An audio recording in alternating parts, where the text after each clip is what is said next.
اٹھتے ہیں صرف اس لیے تاکہ 2 رکعت نماز، 4 رکعت نماز، 6 رکعت نماز یا 8 رکعت نماز تہجد ادا فرما لیتے ہیں، اور پھر وہ بھی خوش نصیب ہیں کہ جو تلاوت کلام پاک ماہ مبارک کے اندر بڑی دل لگی کے ساتھ، بڑے شوق اور جذبے کے ساتھ فرماتے ہیں۔ دعا ہے اللہ رب العزت ماہ مبارک کے اندر ہمیں کثرت سے عبادات کرنے کی توفیق نصیب فرمائے اور سچی اور پکی توبہ کی توفیق نصیب فرمائے۔ یہ دعا کثرت کے ساتھ کیا کریں کہ مالک ہمیں موت سے قبل سچی اور پکی توبہ کی توفیق نصیب فرمائے اور ہمارا خاتمہ بالخیر فرمائے، زندگی اسلام والی اور موت ایمان والی نصیب فرمائے۔ جو ایمان اور اخلاص کے ساتھ روزے رکھنے والے ہیں، ایک روایت پیش کرتا ہوں جس کے راوی حضرت ابو ہریرہ رضی اللہ تعالی عنہ ہیں۔ فرماتے ہیں قال رسول اللہ صلی اللہ علیہ وسلم من صام رمضان ایمانا واحتسابا غفر له ما تقدم من ذنبه ومن قام رمضان ایمانا واحتسابا غفر له ما تقدم من ذنبه ومن قام لیلۃ القدر ایمانا واحتسابا غفر له ما تقدم من ذنبه۔ حضرت ابو ہریرہ روایت کرتے ہیں، فرماتے ہیں کہ فرمایا رسول اللہ صلی اللہ علیہ وآلہ وسلم نے، جو ایمان اور اخلاص سے رمضان کے روزے رکھے اس کے پچھلے گناہ بخش دیے جاتے ہیں، اور جو ایمان اور اخلاص سے راتوں میں عبادت کرے اس کے پچھلے گناہ بخش دیے جائیں گے، اور جو شب قدر میں ایمان اور اخلاص کے ساتھ عبادت کرے تو اس کے پچھلے گناہ بخش دیے جائیں گے۔ یہ بخاری اور مسلم شریف کی روایت ہے، جو صاحب مشکات اس کو اپنی مشکات میں لے کر آئے ہیں۔ ایمان اور اخلاص کے ساتھ روزے رکھنا، جس روزے کے ساتھ ایمان اور اخلاص جمع ہو جائیں اس کا نفع تو بے شمار ہے، دفع ضرر یہ ہے کہ اس کے سارے صغیرہ گناہ حقوق اللہ معاف ہو جاتے ہیں۔ اس حدیث سے معلوم ہوا کہ ہندوؤں کے برت، روزہ اور کافروں کے اپنے دینی روزوں کا کوئی ثواب نہیں، کہ وہاں ایمان نہیں، اور جو شخص بیماری کے علاج کے لیے روزہ رکھے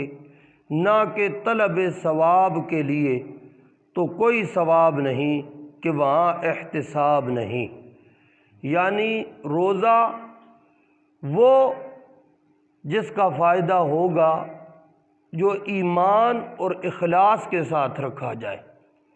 ایمان بھی ہو اور اخلاص بھی ہو، اور اخلاص اللہ کی رضا، محض اللہ کی رضا کی خاطر روزہ رکھا جائے۔ تو یہاں پہ حکیم الامت مفتی احمد یار خان نعیمی رحمۃ اللہ علیہ نے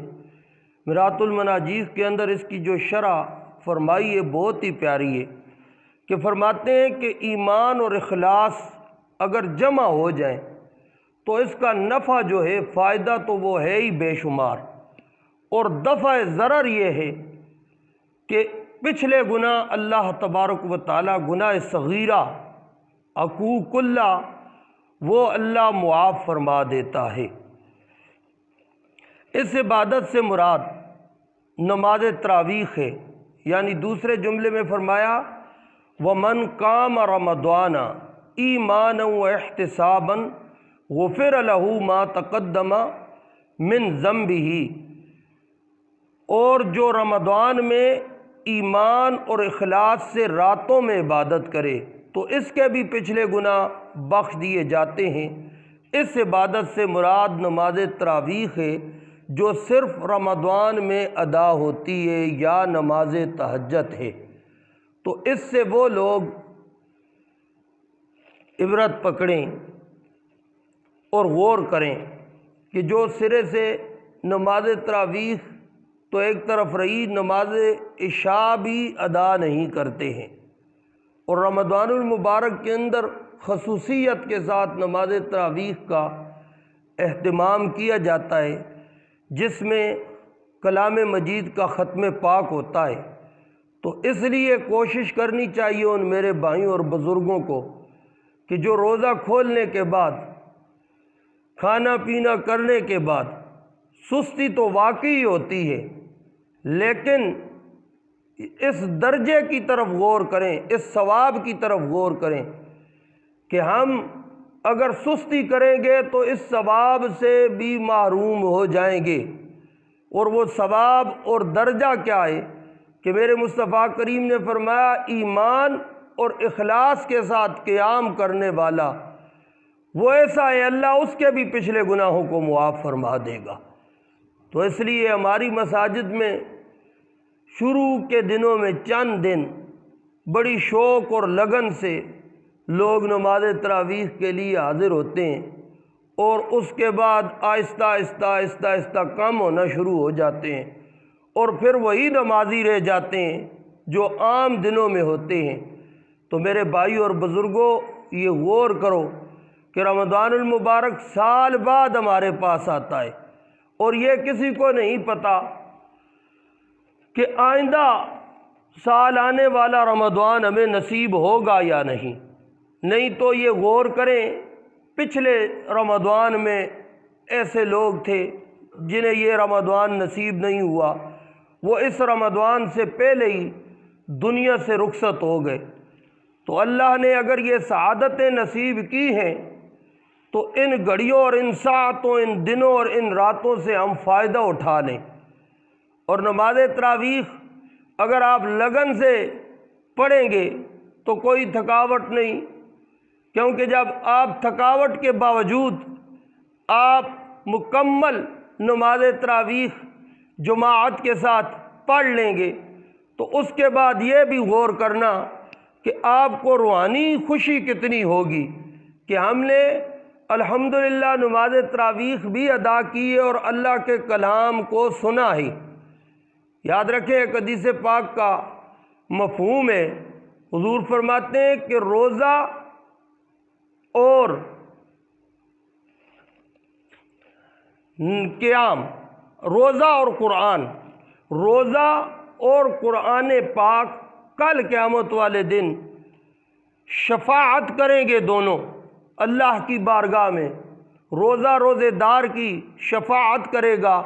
اللہ کی بارگاہ میں عرض کرے گا میرے مولا اس نے میرا حق ادا کیا، یعنی بھوک بھی اسے لگتی تھی اور پیاس بھی لگتی تھی،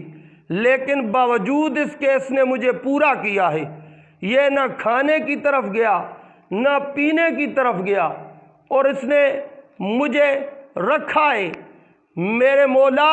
میری شفاعت اس روزے دار کے حق میں قبول فرما لے۔ اور قرآن عرض کرے گا کہ مالک یہ دن کو روزہ رکھتا اور روزہ افطار کرنے کے بعد سستی کے باوجود بھی یہ پھر بھی حاضری دیتا نماز تراویح میں، اور یہ مجھے بڑی محبت سے سنا کرتا تھا، بڑی محبت سے پڑھا کرتا تھا۔ میرے مولا میری شفاعت اس کے حق میں قبول فرما لے۔ اس لیے میرے بھائیوں اور بزرگوں، روزہ افطار کرنے کے بعد اتنا کچھ راشن ہم کھا لیتے ہیں بعض احباب کہ پھر اٹھنے کی ہمت نہیں پڑتی۔ تو یہ بھی سوچ لیا کریں کہ ہم نے ابھی نماز تراویح بھی ادا کرنی ہے، اور اللہ کی کلام کو بھی سننا ہے، کیونکہ اس کا درجہ یہ ہے کہ من قام رمضان ایمانا و احتسابا غفر له ما تقدم من ذنبہ، کہ جس نے ایمان اور احتساب اخلاص کے ساتھ قیام کیا تو اللہ اس کے پچھلے گناہوں کو معاف فرما دے گا۔ مرکات نے فرمایا کہ ان جیسے نیک اعمال سے گناہ صغیرہ تو معاف ہو جاتے ہیں اور گناہ کبیرہ صغیرہ بن جاتے ہیں اور بے گناہوں کے درجات بڑھ جاتے ہیں۔ لہذا اس حدیث کا مطلب یہ ہوا کہ رمضان میں روزوں کی برکت سے گناہ صغیرہ معاف ہو جاتے ہیں اور تراویح کی برکت سے گناہ کبیرہ جو ہے وہ ہلکے پڑ جاتے ہیں۔ معاف گناہ کبیرہ توبہ سے ہی ہوتے ہیں، لیکن اس کی برکت سے ہلکے پڑ جاتے ہیں اور شب قدر کی عبادت کی برکت سے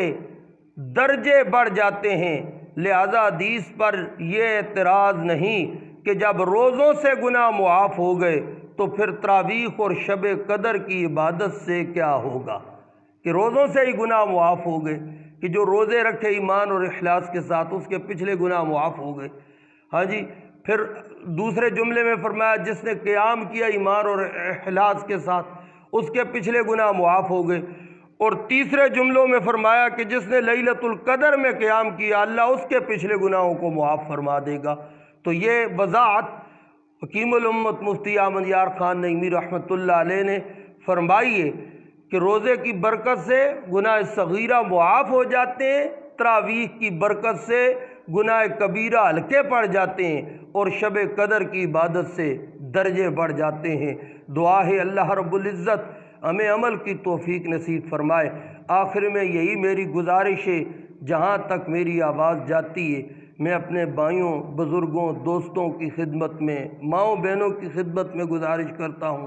کہ ماہ مبارک اپنی منزل کی طرف رواں دواں ہے اور یہ رحمت والا عشرہ اختتام ہونے والا ہے، تو کوشش کریں کہ جو ان دنوں میں محروم رہے تو آنے والے دنوں میں اپنے آپ کو محروم نہ رکھیں، بلکہ زیادہ سے زیادہ مالک کی عبادت کریں، تلاوت کلام پاک کریں اور اپنے گناہوں کی معافی مانگیں۔ اللہ تبارک و تعالی ہماری دنیا بھی بہتر فرمائے اور آخرت بھی بہتر فرمائے۔ اب جس کے جی میں آئے وہی پائے روشنی، ہم نے تو دل جلا کے سر بام رکھ دیا، وما علیہ الا البلاغ المبین۔ دعا فرماؤ۔